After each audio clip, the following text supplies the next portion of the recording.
तो दोस्तों, solution by PJ में आप सबका स्वागत है। एक बार फिर से लेके आ गई हूँ द 10 मिनट शो। और आपको पता है कि द 10 मिनट शो में एक टॉपिक लाया जाता है और 10 मिनट के अंदर जो भी उससे महत्वपूर्ण प्रश्न एग्जाम में बन सकते हैं वो आपको बताया जाता है। तो इस वीडियो को देखिएगा ज़रूर। 10 मिनट के अंदर बहुत सारे इम्पोर्टेंट बिंदु आपको देखने को मिलेगा।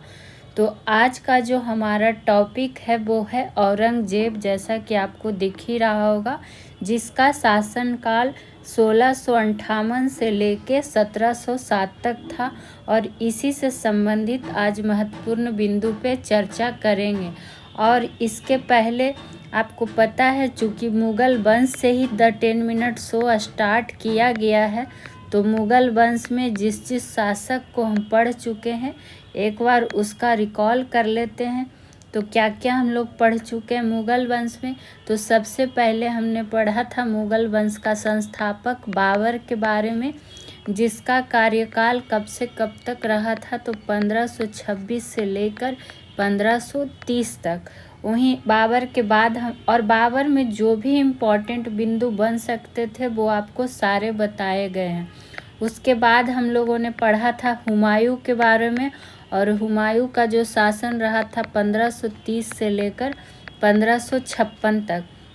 उसके बाद हमने हुमायूं के बाद जो पढ़ा था, क्या पढ़ा था, अकबर के बारे में। और अकबर से संबंधित जितने पॉइंट बने थे वो आपको बताया गया था। और ये भी बताया गया कि अकबर सबसे इम्पोर्टेंट शासक था, जो कि एग्ज़ाम में 1 से 2 प्रश्न आपको दिख ही जाता है किसी भी एग्ज़ाम में। तो इसका जो शासनकाल था 1556 से लेकर 1605 तक रहा था। उसके बाद हमने किसको पढ़ा था, अकबर के बाद हमने जहांगीर के बारे में पढ़ा था, जिसका शासनकाल रहा था 1605 से लेकर 1627 तक। चूँकि आज मुग़ल वंश का ये अंतिम शासक औरंगजेब के बारे में पढ़ेंगे, तो एक बार इसलिए बता दे रहे हैं कि कौन कौन पढ़ चुके हैं। और उसके बाद जो हम लोगों ने पढ़ा था शाहजहाँ के बारे में। किसके बारे में, तो शाहजहाँ के बारे में, जिसका शासनकाल 1628 से लेकर 1658 तक रहा था।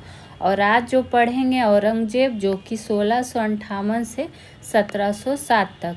और ये रहा औरंगजेब, देख लीजिए औरंगजेब को। इसी से आज हम लोग संबंधित प्रश्न को जानेंगे।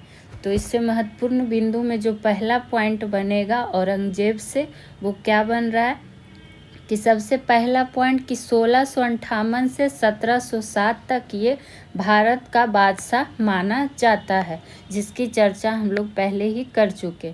वहीं इसको किस नाम से जाना जाता है, ये काफ़ी बार एग्जाम में पूछा गया।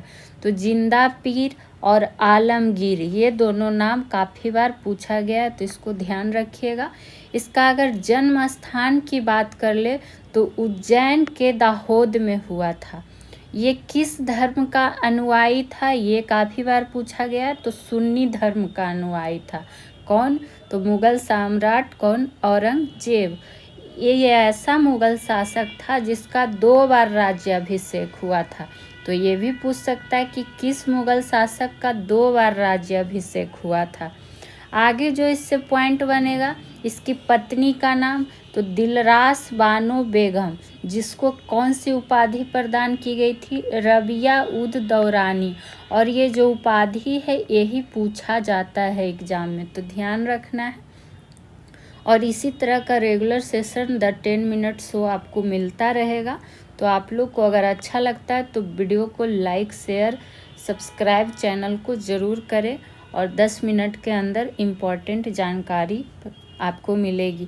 बीबी का मकबरा कहाँ है, औरंगाबाद में, महाराष्ट्र में। चूँकि ये औरंगजेब के द्वारा ही निर्माण कराया गया।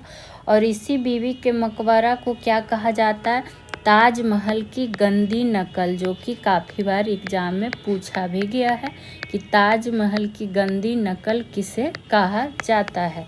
ठीक, अब आगे बढ़ जाइए। ये रहा बीबी का मकबरा, और इसी को देखिए ताजमहल का डुप्लीकेट टाइप का बनाया गया था, तो इसीलिए इसको क्या कहा गया था, ताजमहल का। तो ये कर देते हैं बीबी का मकबरा, आप लोग देख लीजिए। उसके बाद बढ़ेंगे आगे के पॉइंट की ओर, जो कि क्या है, इस मुगल सम्राट के शासनकाल सबसे ज़्यादा हिंदू अधिकारी थे। ये इम्पोर्टेंट पॉइंट में से एक है कि किस मुगल सम्राट के शासनकाल में सबसे ज़्यादा हिंदू अधिकारी थे, तो औरंगजेब के। ये एक अच्छा बीना वादक भी था औरंगजेब। वहीं बात करें कि इसने झरोखा प्रथा और नवराज त्योहार पर क्या कर दिया था, रोक लगा दिया था। तो ये झरोखा प्रथा और नवरोज त्योहार दोनों को ध्यान रखना है। फिर दिल्ली के लाल किले के अंदर मोती मस्जिद का निर्माण करवाया था, किसने, तो इसी ने करवाया था, औरंगजेब ने। और ये प्रश्न काफ़ी बार रिपीटेड है। वहीं अगर रहेगा कि आगरा का मोती मस्जिद का निर्माण किसने कराया था, क्योंकि ये दोनों में कन्फ्यूजन हो जाता है, तो यहीं पे तो जब आगरा का मोती मस्जिद निर्माण की बात आएगी तब कौन हो जाएगा, शाहजहाँ। तो इसमें कंफ्यूज नहीं होना है। और जब दिल्ली के लाल किले के अंदर की बात आएगी तो औरंगजेब। ठीक, तो आगरा का मोती मस्जिद, ये दिल्ली के अंदर जो लाल किला के अंदर मोती मस्जिद है, देखिए इसका भी पिक आप लोगों को लगा दिया गया। पिक देखने से थोड़ा सा ज़्यादा दिमाग में अटता है, तो ध्यान रख सकते हैं। अब बढ़ेंगे आगे पॉइंट की ओर। तो इससे अगला पॉइंट जो बना कि अंग्रेज़ों का सबसे पहला संघर्ष किस मुगल सम्राट के साथ हुआ था, तो वो भी हो जाएगा औरंगजेब। और इसको शाहजहाँ द्वारा बहादुर की उपाधि प्रदान की गई थी। कौन सी उपाधि, बहादुर की उपाधि। और किसके द्वारा, तो शाहजहाँ के द्वारा। वहीं अगला पॉइंट जो ये काफ़ी बार एग्जाम में रिपीटेड हुआ है कि इस्लाम नहीं स्वीकार करने के कारण इसने क्या कर दिया था, गुरु तेग बहादुर जो कि सिखों के गुरु थे, इसकी क्या करवा दी थी, हत्या करवा दी थी। और ये देखिए यही रहे गुरु तेग बहादुर जी, जिनकी औरंगजेब ने क्या कर दिया था, हत्या करवा दिया था इस्लाम नहीं स्वीकार करने के कारण। तो और क्या पॉइंट बनेगा अभी, औरंगजेब ने शिवाजी को आगरा यानी कि जयपुर भवन में भी कैद कर रखा था। तो ये पॉइंट भी कि कहाँ कैद रखा था, तो शिवाजी को आगरा के जयपुर भवन में। तो ये रहे शिवाजी। हर चीज़ का पिक लगा दिया जाता ताकि आपको समझने में भी आसानी हो और आपको याद भी रहे। वहीं आगे की बात करेंगे तो धर्मट का युद्ध जो कि 1658 में हुआ था, किसके किसके बीच, तो औरंगजेब एवं दारा सिकोह के बीच हुआ था। और इस युद्ध में भी औरंगजेब की जीत हुई थी और दारा सिकोह की हार हुई थी। और ये 10 मिनट के अंदर का ही वीडियो रहेगा, तो आप लोग देखिएगा ज़रूर। औरंगजेब ने शिवाजी को क्या कहा था, पहाड़ी चूहा और साहसी डाकू। और ये भी एग्जाम में पूछा गया है। वही बात करें कि पूछ लिया जाता है मराठा स्वतंत्रता संग्राम का नेतृत्व औरंगजेब के विरुद्ध किस महिला ने किया था, तो इस महिला का नाम ध्यान रखना, ताराबाई महिला ने किया था। वहीं अब बात आ गई औरंगजेब की मृत्यु का डेट काफ़ी बार पूछा गया है, तो 20 फरवरी 1707 में। आप किसी भी एग्ज़ाम की तैयारी कर रहे होंगे तो ये सब सारे पॉइंट आपके लिए इम्पॉर्टेंट बन सकते हैं जीके जीएस में। तो अगर आपको वीडियो अच्छा लगे तो प्लीज़ चैनल को सब्सक्राइब करें, वीडियो को लाइक शेयर करना ना भूलें। फिर मिलेंगे नेक्स्ट टॉपिक को लेके, तब तक के लिए खुश रहें, मस्त रहें, स्वस्थ रहें। Thank you.